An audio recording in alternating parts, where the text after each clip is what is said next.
शेतकरी बंधूंनो राम राम. शेतकरी बंधूंनो, हे जे ऊसात आपण बसलेलो आहोत का, हे 5 फुटा ऊस आहे. आता ह्याच्या सरीचं काम आपण सुरू केलेलं आहे.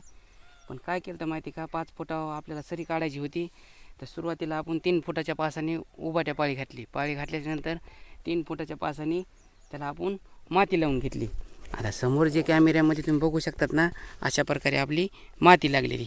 पण काय समस्या आली माहिती का, ह्या बघा, ही पूर्णपणे अशी थोडी थोडी माती शिल्लक राहू लागली. कशामध्ये?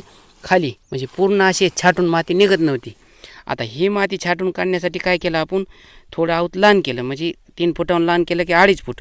आता 2.5 फुटांनी माती लावायला सुरू आहे. आता ह्याच्यामध्येच काम, म्हणजे पाळी घातली नाही काय नाही, नुसती माती वडायला सुरू आहे. ह्या बघा, आता इकडं तुम्ही बघू शकता.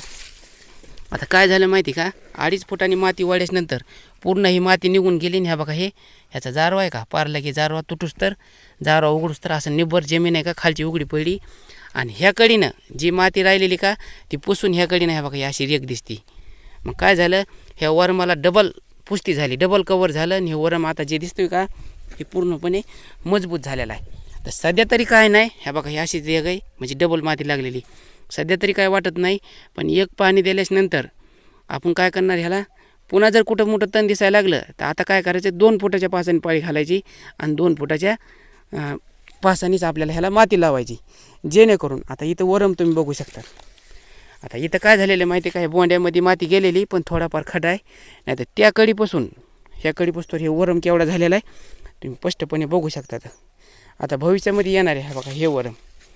हे यंदा सरी काढली आपण, पुढचे 2 वर्षात का आपण सरी काढीत नाहीत काय नाहीत, आहे तसंच आपण ठेवून मेहनत कमी करून अशा प्रकारेच खोडवा घेण्याचा प्रयत्न करतो. तर शेतकरी बंधूंनो, धन्यवाद. राम राम.